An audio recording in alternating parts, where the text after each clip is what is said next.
참 좋으신 주님, 2025년을 하나님의 말씀으로 시작하게 하시고 이 말씀이 우리의 육신이 되어 우리의 믿음이 예배당에서 그치는 것이 아니라 삶의 예배로 이어질 수 있도록 주님 큰 은혜를 주십시오.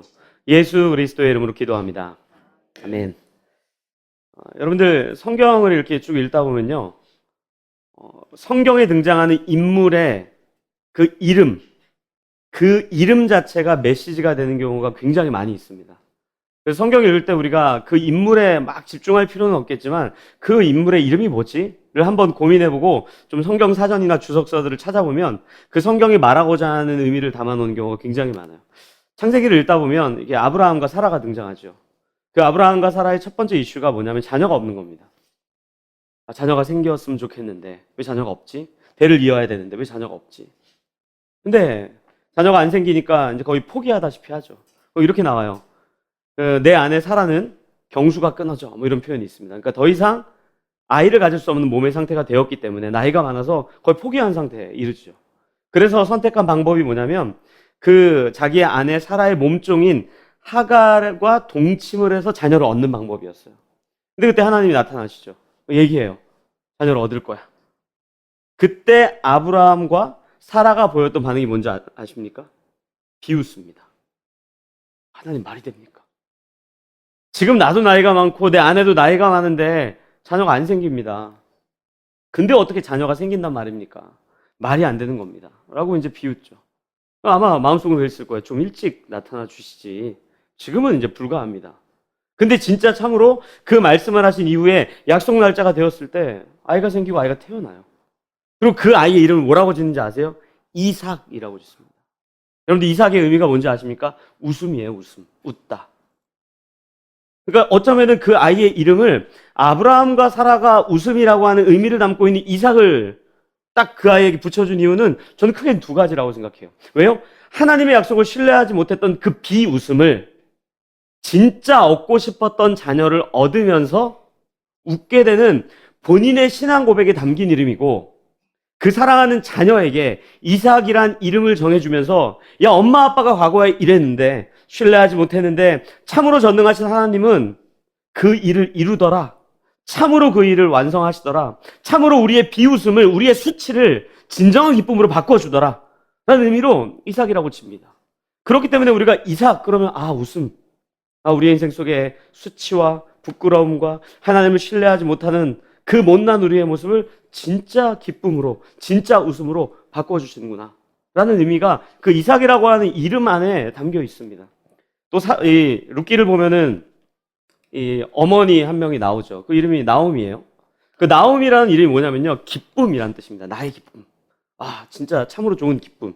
근데 그 나오미가 그 본인이 거주하던 고향 땅에 흉년이 들자 이제 이방 나라로 이사를 갑니다. 근데 이방 나라 가서 어떤 일이 생기는가 하면 며느리들을 얻어요. 이방 여인을 얻죠. 근데 그 이방 여인을 얻을 뿐만 아니라 흉년을 피해서 도망간 그 자리에서 남편이 죽지요. 아들이 둘 다 죽어버립니다. 그럼 누구만 남아요? 어머니와 며느리 2명만 남아요. 근데 그 며느리 2명 중에 또 한 명의 며느리는 어떻게 하는 줄 아세요? 더 이상 이제 내가 당신과 동거할 수 없습니다. 당신의 아들, 내 남편이 죽었으니 내가 당신과 거주할 필요가 뭐가 있습니까? 떠나버립니다. 그럼 누가 남아요? 나오미와 며느리 1명 남는 거예요. 흉년을 피해서 도망간 그 자리에서 오히려 더 집안이 풍비박산나서 고향에 들어오는 게 룻기의 이야기거든요. 근데 그 나오미가 집으로 돌아오는 길에 고향에 있는 사람들이 나오미 드디어 고향으로 돌아왔군요 라고 이야기할 때 뭐라 그런지 아세요? 그 나오미라는 의미가 기쁨이라 그랬잖아요. 더 이상 나를 나오미로 부르지 마십시오. 뭐라고 그럽니까? 마라라고 부르십시오. 이렇게 얘기해요. 그 마라가 뭔지 아세요? 쓴 괴로움, 큰 고통이라는 의미예요. 그러니까 본인이 흉년을 피하려고 잘 먹고 잘 살겠다고 떠났던 그 자리에서 오히려 쓴 괴로움을 안고 돌아온단 말이에요. 근데 그 돌아온 자리에서 그것이 슬픔과 그냥 쓴 괴로움으로 그치는 것이 아니라 며느리 롯이 따라오죠. 그리고 그 며느리 룻과 누가 보아스가 결혼을 하는데, 여러분들 룻의 이름이 뜻이 뭔지 아세요? 동행하다 의미예요. 동행하다. 보아스는 뭔지 아십니까? 전능하다, 능력이 있다. 그러니까 쓴 괴로움을 겪고 있는 그 나오미와 항상 동행하시는 하나님의 은혜, 근데 그 동행하시는 하나님이 전능하신 분이다 라는 이야기를 하고 있는 게 룻기의 핵심입니다. 그래서 여러분들 성경 읽을 때 이름 잘 보셔야 돼요. 제가 오늘 이 이름을 왜 이렇게 오래 이야기하냐? 오늘 마태복음 9장에 등장하는 마태도 그 이름과 깊은 관련성이 있기 때문에 그럽니다. 우리가 본문 9장 9절 우리 같이 좀 읽겠습니다. 9장 9절 같이 읽겠습니다. 시작. 예수께서 그곳을 떠나 지나가시다가 마테라 하는 사람이 세관에 앉은 것을 보시고 이르시되 나를 따르라 하시니 일어나 따르니라. 아멘. 예수님이 마태를 부르시죠. 근데 여러분들 원래 이 마태의 이름이 마태가 아닙니다. 이 똑같은 본문이 마가복음과 누가복음에 기록되어 있거든요. 본문을 제가 좀 읽어드리겠습니다. 마가복음 2장에 기록되어 있습니다. 똑같은 내용이에요. 근데 이름이 마태라고 기록되어 있지 않습니다. 마가복음 2장 13절 14절입니다. 들어보십시오. 예수께서 다시 바닷가에 나가심에 큰 무리가 나왔거늘 예수께서 그들을 가르치시니라. 또 지나가시다가 알페오의 아들 레위가 세관에 앉아 있는 것을 보시고 그에게 이르시되 나를 따르라 하시니 일어나 따르니라. 아멘. 레위라고 기록되어 있습니다. 이거 누가복음에도 똑같이 기록되어 있습니다. 누가복음 5장입니다.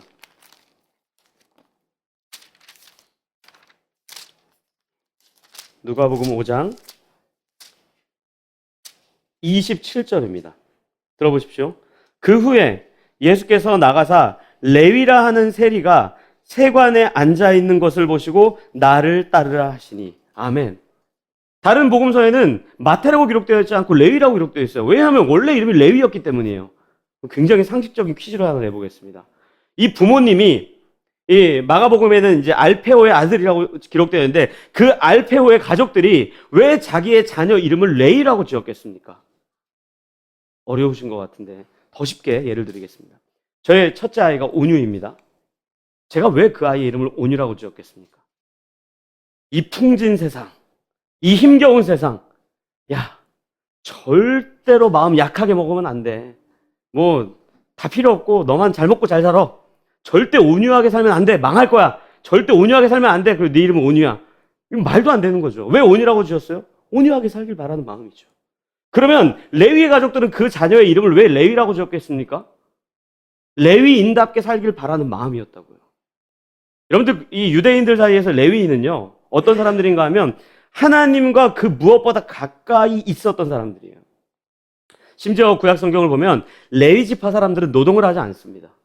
그만큼 하나님의 성전, 그러니까 성막에서 제사를 준비하고 이스라엘 백성들에게 하나님의 말씀과 율법을 가르치는 책임과 또 하나님의 용서와 은혜, 하나님이 얼마나 좋으신 분인지를 그 가운데서 이스라엘 백성과 하나님 사이에서 최선을 다해서 노력을 할 만큼 정말 하나님 말씀을 가까이 했던 사람들이 레위 지파였어요. 그럼 이 신약 시대에 살고 있는 이 알페오의 가족들이 자기 아들이 태어났을 때 왜 이름을 레위라고 지었겠어요? 레위 사람답게 하나님께 가까이 나아갔으면 좋겠다.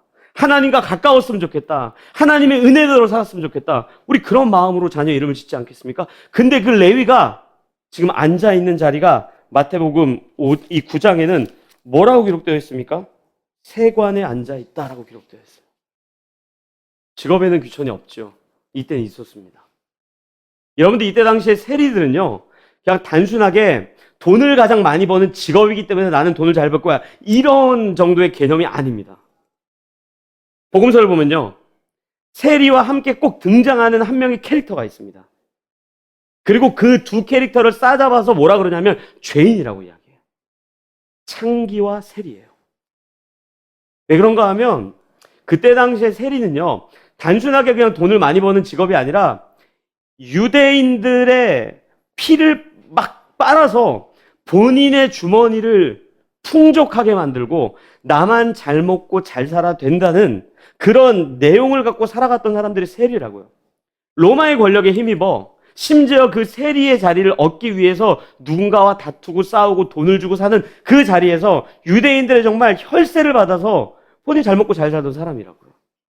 여러분들 그때 당시 세리가 얼마나 악독했냐면요, 그냥 지나가다가, 요즘엔 그런 게 없는데 예전에는 있었던 것 같아요. 우리나라에도 저도 몇 번 기억이 나요.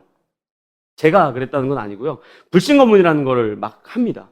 세리들이 그랬어요. 지나가던 사람의 이 보찜을 풀게 합니다. 거기에 뭐가 있잖아요, 어떤 돈의 가치가 있는 것들, 왜 그런 것에 대해서 세금을 내지 않았느냐라고 할 만큼 강탈하다시피 해요. 심지어는 정말 가난해서 세금도 못 내는 사람들에게는 고금리로 대출을 해줍니다. 그리고 나중에 대출을 갚을 수 없으면 그 사람의 모든 가산을 가져가거나 그 사람 집에 있는 사람을 노예 삼을 정도로 정말 악랄한 사람들이었어요. 근데 그랬던 그의 이름이 레위였다니까요. 근데 예수님이 오늘 본문에 보면 어떻게 하십니까? 그를 찾아가서 그의 이름을 부르십니다. 레위 지파와는 전혀 상관없는, 어떻게 보면 끝에 대치점에 있는 그런 삶을 살고 있는 그런 레위를 찾아가서 그 이름을 마태라고 불러주시고, 마태라고 부를 뿐만 아니라 뭐라 그러세요? 나를 따르라, 이렇게 이야기해요. 여기에 친절한 설명이 없어요. 그랬던 레위가 갑자기 벌떡 세관의 자리를 박차고 일어나서 내가 이렇게 살면 안 되겠구나, 내가 지금까지 헛살았구나, 내가 레위라는 이름에 부끄럽게 살았구나라는 회심의 장면이 오늘 본문에 기록되어 있지 않습니다. 그냥 여전히 세관에 앉아있고 여전히 세관 자리에서 세금을 받아서 하루하루를 살고 있는 그 악한 그에게 예수님이 그냥 찾아와서 그 이름을 부르세요. 전 이거야말로 성경의 핵심이라고 생각해요. 어떤 설명이 있습니까? 없지요. 왜요? 우리에게 이유와 근거가 없거든요. 하나님이 일방적으로 찾아오셔서 그 은혜를 전달한 거거든요. 저는 그 은혜야말로 성령님의 가장 큰 기적이라고 생각해요. 여러분들, 이 마태가 세관 자리에 앉아서 회심의 사건을 경험하지 않았습니다. 그냥 난 지금도 돈을 많이 벌어야지라고 생각하고 있어요. 그런데 그랬던 그가 갑자기 예수님의 부르심에 내쫓을게요, 당신이 나를 따르라고 하시니 순종하겠습니다, 이렇게 나아가는 것, 이거 가벼운 문제가 아닙니다. 이 자리에 있는 우리 모두가 그 구원의 은혜 때문에 살고 있는 거예요. 여러분도 한번 생각해 보십시오. 우리가 어떻게 예수를 그리스도로 고백하고 2025년 첫 번째 주일에 이 자리에 나와서 예배를 드리고 있습니까? 설명할 수 있습니까? 전 설명이 안 돼요. 누군가 저에게 물어봐요. 목사님 어떻게 예수님 믿게 됐어요?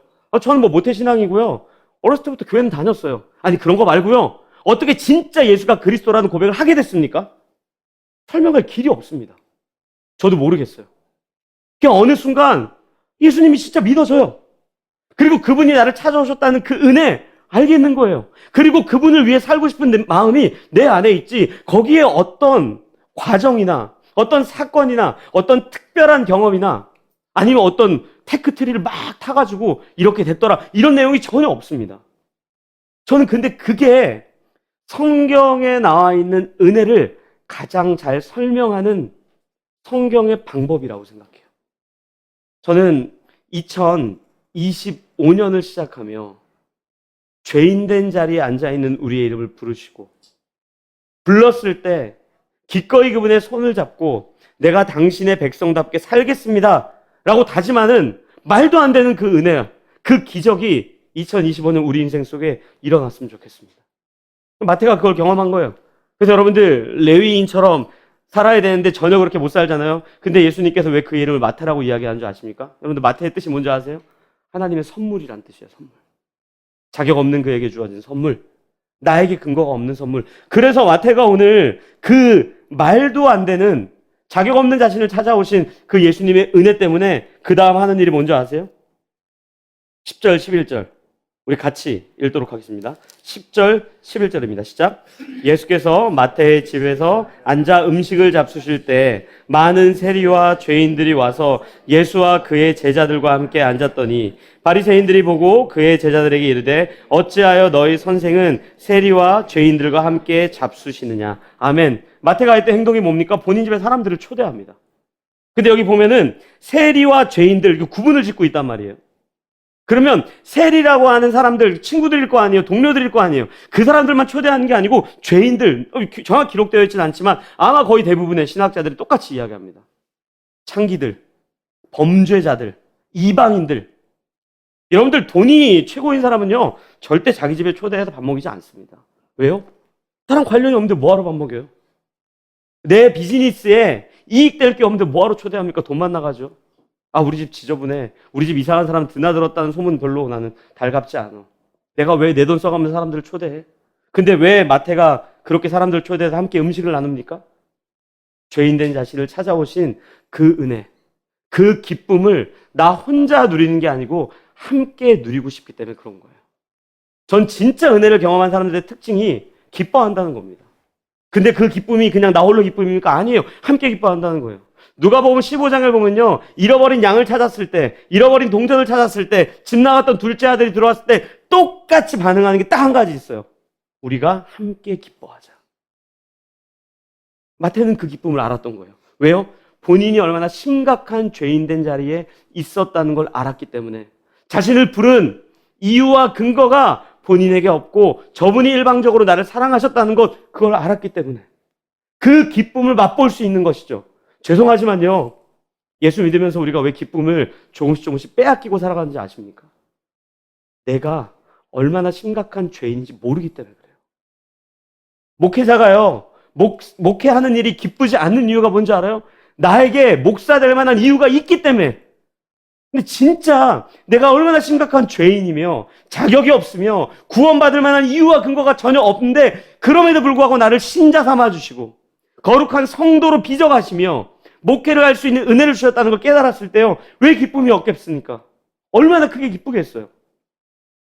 여러분들도 아시는 것처럼 제가 1월 1일에 서울평안교회에서 설교하기 위해서 시편 1편을 묵상했는데 정말 얼마나 부끄럽고 얼마나 감사하고 얼마나 기뻤는지 몰라요. 여러분들 시편 1편 1절에 이렇게 시작해요. 들어보십시오. 복 있는 사람은. 그리고 그 다음 뭐라고 나오는지 아세요? 잘 들어보십시오. 악인의 꾀를 따르면 안 된대요. 죄인의 길에 서면 안 된대요. 오만한 자리에 앉으면 안 된대요. 자, 손 한번 들어볼까요? 복 있는 사람 누구십니까? 악인의 꾀를 따르지 않고 죄인의 길에 서 있지 않고 오만한 자리에 앉지 않는 사람, 저도 손 못 들겠어요. 근데 시편 1편 마지막 절에 뭐라고 나와 있는지 아세요? 원래 그런 악인들은 다 멸망하여 마땅하나 뭐라 그럽니까? 여호와께서 인정하시기 때문에 우리는 복 있는 사람입니다. 우리에게 자격이 있지 않습니다. 우리가 그럴 만해서 우리를 부르지 않으셨습니다.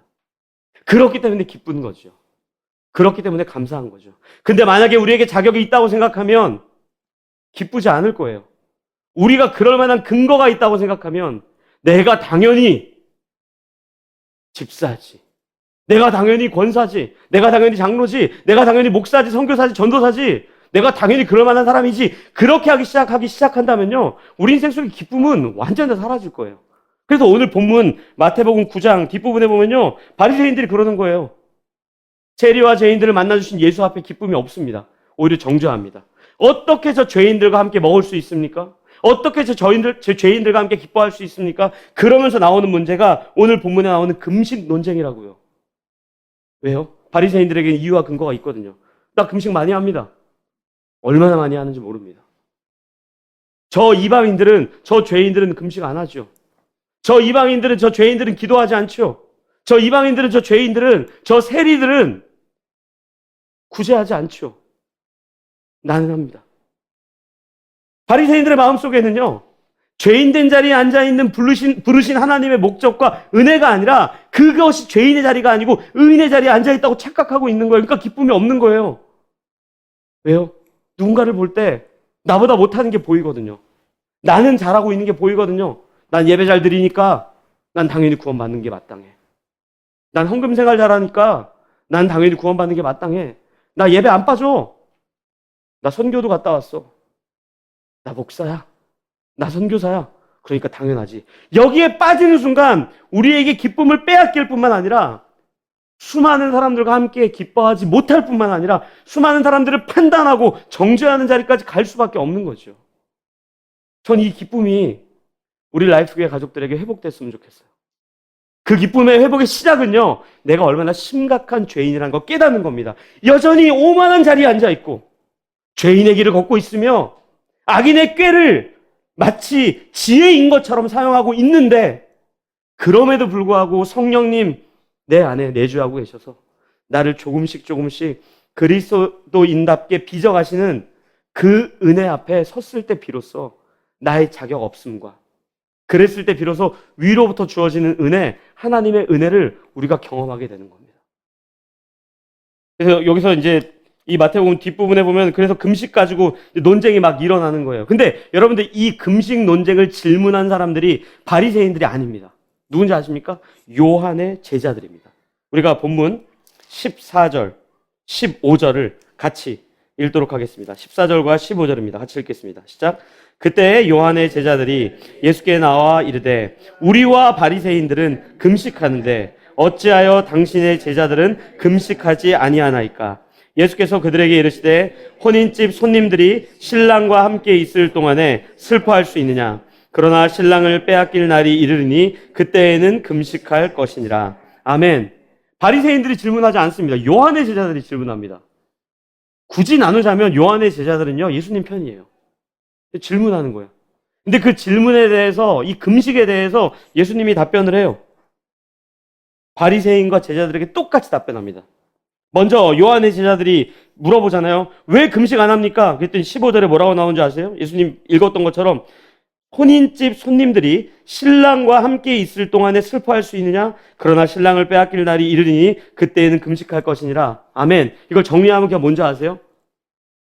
금식은 인간이 얼마나 심각한 죄인인지를 기억하고 하는 것인데 그 죄인된 우리를 구원하시기 위해 예수님 본인이 이 땅에 오셨다면 이제는 기뻐해야 되는 것 아닙니까? 요한의 제자들이요? 당신들은 왜 내가 구원자이고 내가 기꺼이 이 땅에 온 것에 대한 기쁨이 없습니까? 라고 첫 번째 얘기하는 거예요. 두 번째는 뭔지 아십니까? 바리새인들이요. 당신에게 있어서 금식은 몇 번을 했는지를 갖고 그래프를 만들고 최우주는 10번 했으니까 1등, 그 다음은 2등, 그 다음은 3등, 4등 그런 것이 아닙니다. 그러니까 똑같은 질문을 가지고 두 가지로 답변하고 있는 거예요. 절대 금식은, 우리의 신앙은 그래프를 그리는 것이 아닙니다. 그리고 예수님이 우리를 위해 구원하신 그것 앞에 우리는 기쁨을 회복해야 합니다. 우리 스스로에게 2025년을 시작하면서 한번 질문해 보십시오. 우리 정말 예수님을 믿는 기쁨이 우리 가운데 있습니까?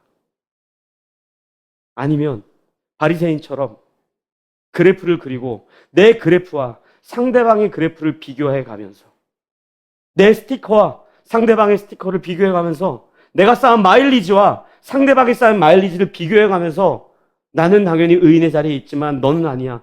왜 우리 교회는 이런 사람들이 함께 모여 있습니까? 라고 판단하고 정죄하고 있다면 우리 삶 속에 기쁨이 있을 리가 없죠. 기쁨의 시작은요, 죄인 됨의 고백이에요. 그리고 그 고백은요, 기뻐할 뿐 아니라 옆자리에 앉아있는 그 사람의 손을 꼭 붙잡고 함께 기뻐할 수 있는 거예요. 저는 그 함께 기뻐함의 은혜가 2025년도 우리 라이프교회에 충만했으면 좋겠습니다. 정말 죄인됨을 고백할 뿐 아니라 그 죄인된 우리를 사랑하시는 그 기쁨 때문에 날마다 기뻐하셨으면 좋겠습니다. 제가 좀 어려운 이야기를 쉽게 해드리겠습니다. 지금은 그 단어를 잘 쓰지 않는데 한동안 아르뱅주의라고 유행했었습니다. 아르뱅주의. 뭔지 아십니까? 기독교 신앙이 다 똑같아 보이지만 본인이 생각하고 있는 중요도에 따라 조금 나뉘는데 크게 칼빈주의와 아르미니안주의로 나뉘어요. 쉽게 설명한 칼빈주의는요, 하나님의 주권을 인정하는 사람들이에요. 하나님의 은혜. 아르미니안주의는요, 하나님의 은혜도 중요하지만 인간이 무언가를 어떻게 해야 된다. 열심히 믿어야 된다. 그래서 지금까지도 신학자들은 여전히 싸웁니다. 칼빈주의자들과 아르미니안주의자들. 칼빈주의자들은 뭘 얘기하겠어요? 은혜 아닙니까? 우리가 범죄해도 하나님의 은혜로 날 구원합니다. 아르미니안주의자들은 뭐라 그래요? 그래도 우리가 무언가를 해내야 합니다. 근데 이 두 가지가 합쳐지면요, 괴물이 탄생합니다. 어떤 괴물인지 아세요? 나에게 있어서는 칼빈주의자가 돼요. 아, 은혜야. 나 정도면 괜찮지 않아? 다 은혜지 뭐. 타자에 대해서는요, 아르미니안주의자가 돼요. 너 곧다구로 해도 구원받을 거라고 생각해? 너 같은 사람이 어떻게 직분자가 될 수 있어? 또 본인이 죄를 지었을 때는 칼빈주의자가 돼요. 하나님은 은혜의 하나님이지. 다 용서하시지. 이게 우리의 모습이라면 전 2025년도를 시작하면서 아르미니안주의자도 아니고 칼빈주의자도 아니고 정말 예수님이 죄인된 우리를 찾아오셔서 우리에게 허락하시는 기쁨을 누리는 희락주의자가 되었으면 좋겠습니다. 그 기쁨주의자. 저는 라이프교회가 2025년 다시 한번 죄인된 우리를 구원하시고 그런 우리를 사랑하시되 우리 모두를 공동체 삼아주셔서 함께 그 길을 걷게 하시는 정말 기쁨의 잔치를 날마다 예배당에서도 하고 예배당 밖에서도 하고 또 우리 옆에 있는 사람들의 손을 붙잡고 함께 그 길을 걷는 기쁨을 온전히 누리고, 더 나아가서는 우리 서울평화교회 가족들과 함께 손을 잡고 그 기쁨을 누리는 라이프의 가족들 됐으면 좋겠습니다. 이제 우리 같이 그렇게 기도했으면 좋겠어요. 주님, 내가 죄인됨을 늘 기억하면서 주님이 주시는 기쁨을 회복시켜 주십시오. 2025년을 시작할 때 내가 정말 예수님 때문에 기뻐하는 그 기쁨이 없다면 주님 나에게 기쁨을 회복시켜 주시고 그 기쁨을 함께 나누는 우리 라이프교회 가족들 되게 해달라고 나 자신과 우리 교회 공동체 모든 가족을 위해서 한 마음으로 같이 기도하도록 하겠습니다. 기도하시겠습니다. 사랑하는